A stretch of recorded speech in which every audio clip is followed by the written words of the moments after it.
Hey guys, what is up? My name is Kaylee. Welcome back to my channel.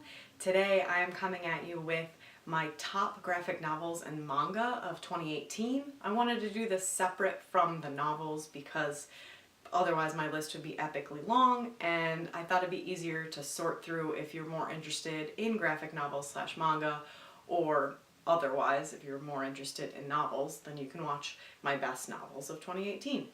Without further ado, let's get into my top 8 graphic novels slash manga of the year. Coming in at number 8, we have Kim and Kim. There are 2 volumes available, Volume 1 and Volume 2. I don't know if there's going to be more in the future. They're not very new, and I haven't heard anything about furthering the series, but I really love it. If you're a fan of Saga, if you're a fan of Giant Days, in terms of art style, and also in terms of Saga, you get that kind of vibe in the storytelling, I would recommend them highly. It's about 2 women, one is a lesbian, one is a transgender woman. They're best friends, both named Kim. They're bounty hunters, and you follow kind of the shenanigans they get into while they're bounty hunting. You get into sort of their familial problems as well as their past relationships. It's fun, it's kick-ass, very empowering. I love the art, I love the storyline. It's a solid series for me. Doesn't get a lot of love on BookTube that I've seen, so it's my number 8. Number 7, series in its entirety by one of my favorite graphic novelists, is Descender by Jeff Lemire. I love this. It is a sci-fi story, kind of post-apocalyptic. You follow this robot boy who is made to be a companion to a child about his age, and he goes and lives with him. The boy's name is Andy, and something happens on their planet that destroys the planet. You come to with a robot who's trying to look for his boy, and that's kind of the first graphic novel in the series. And then you follow what happens to the robot and the boy in the future, and what happens to robots after this thing that destroys the planet, because they become hunted for their parts. And it's just very fascinating. If you like science fiction, if you've ever read anything by Jeff Lemire, this is a really, really great graphic novel series. It's watercolor art, and I really, really dig it. Number 7. Number 6 of the year is also by Jeff Lemire, and that is Sweet Tooth. It is an older series, so it might be hard to find. I had to have my library pull in from a bunch of other libraries in order to get it, but I love it. As I said, also Jeff Lemire, the art style is very unique to him. I really, really, really enjoy what he writes. It's another kind of post-apocalyptic. You follow a boy named Sweet Tooth, and he, among other people, are a mix of animal and human, and this disease swept out humanity. They don't know why humans died from it, and these animal-people hybrid didn't, but the remaining animal-people hybrid are, or I should say all of them, are hunted by the remaining humans in order to find out what about them made them immune. So you follow that through, I believe it was 5 volumes, and I really loved it. You fall in love with Sweet Tooth, you want to know what happens to him and why it's happening, and his background. It gets a little weird in the end, I won't lie, but generally speaking, overall, the series was incredible. Coming in at number 5, I read most of this series this year, but some of it I started in 2017, I believe. In any case, it's one of my favorite graphic novel series, and the reason that it is coming in at number 5 is because I didn't read all of it this year.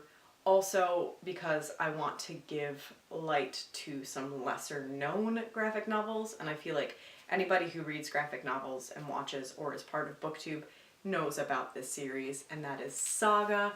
I got the bind-ups of 1 and 2 for Christmas for my husband, so here it is in all its beautiful glory. Saga is about, there are 2 planets at war, they hate each other, and one individual from each planet fall in love and they have a baby, and because that baby is a monstrosity to the planets, they're hunted. So you're following this family that's being hunted, being told from the perspective, kind of an over narrator of the baby they had. Not much more I can say about it except that the art style is fantastic.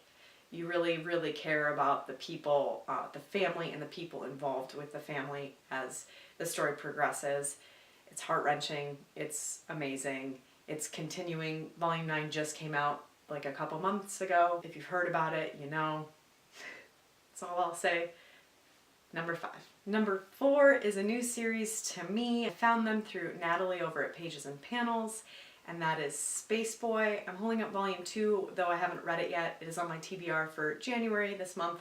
I read the first one and absolutely adored it. It's about a girl that grows up on a ship in space. Her father is a miner in space, and they have to be sent home to Earth.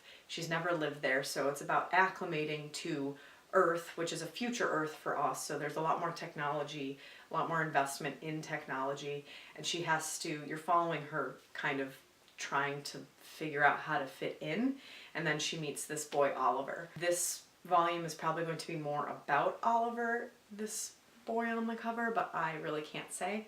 I'm assuming I'm gonna love it because the first book is just so heartfelt and honest, and I really love it. I'm pretty sure you can get it for free online. If so, I'll link it down below. But I really wanted the volumes because the art is beautiful, and I love that the spines together make, it's going to be like an art thing. So, number 4, check it out. For number 3, I'm going with Giant Days. Specifically, volume 7 was my favorite that I've read in recent past, but the whole series is amazing. If you don't know, it's about 3 women who have started university, and they're roommates, so they become friends. They're kind of unlikely friends. They're very archetypal people. Did I just make that word up? It's quite possible. They're archetypes of characters that you wouldn't see being friends, but the whole series is about the things they do together. It's not like there's a specific climax that we're working towards. It's literally just them getting into things that college-age people would, growing in their friendships, growing through problems. And now at this point, we're kind of at an impasse where university is coming to a close and they're maybe going their separate ways. So I'm really fascinated to see where it goes, but it's easily one of my favorite graphic novel series in recent days. Number 2 is also a new series to me, and that is Zodiac Star Force by Kevin Panetta. I won this from a giveaway from Natalie at Pages and Panels, I mentioned before. I'll link her down below. I absolutely love this. I didn't know if I would, but man, the art style is bright. I have a real big thing for bright art. It's one of my favorite styles of graphic novels. This is about a group of women who have powers based on their astrological sign. They fight evil. That's about the quickest synopsis I can give. The first one is just about these 5 women fighting one entity, and then the next book comes in, or the next volume I should say, comes in, and you get more of the Zodiac Star Force, so it's not just women, there are also men involved, and they also fight evil, and characters carry over to become evil. You get the gist of it. It's fun, it's kick-ass, it's cute, it's light, so it's not very heavy and dark, though it is a little violent. I'm absolutely in love with this series. Again, another one that I don't know if there's more coming, and Goodreads doesn't say anything. The author and the illustrator haven't said anything that I'm aware of. I really hope it keeps going. And my favorite graphic novel slash manga of 2018. If you've been listening to my channel lately, you'll know this is no surprise. Death Note. Death Note was, I don't even know why I picked it up. I just did, and I'm so glad that I did because I have never fallen in love with a manga so hard. This is a story about a Shinigami, which is a death god named Ryuk, and he drops a notebook on Earth for shits and giggles, and that notebook gives the owner the ability to murder people, basically. So Light Yagami is the character that picks up the notebook and learns that if you put a name in it and you know what that person looks like, you kill them. They either die of a heart attack, or you can actually decide how they die in detail. And he plays around with it, and he decides, this is fate. I'm now going to play the moral god. He becomes a megalomaniac. He starts killing off criminals, and then what happens is, obviously, it gets picked up on, and he is spending most of the, I've only read 2 volumes so far, technically 4, because the bind-ups in the Black Edition are volumes 1 and 2, and then 2 and 3, is him trying to avoid getting caught. him versus the police force, as well as one special individual that's kind of running with the police force, and they're like batting heads.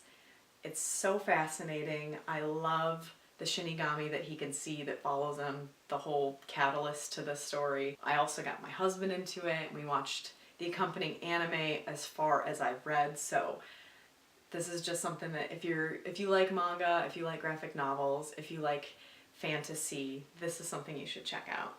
Number one, hands down. So guys, that's it. That is my top 8 graphic novels and manga of 2018. I hope that you've read some of these. If you have, let me know what you thought below. If you haven't, I highly recommend all of them, any of them. Let me know if you have further questions about them I can answer. I would like to continue to read as many graphic novels and manga as I did this past year. I think I closed out the year at about 40 of 137 overall read books. That's not so bad. I'm gonna hope for about 40, 50 this year as well. I hope I can expose you guys to new ones. You'll see some that I really didn't like in my worst of list soon. That's it for me, guys. Like if you've liked this video, subscribe if you're new here and you want to see more content from me. All my social media links are down below so we can hook up and be friends there. I hope you're having a great year so far.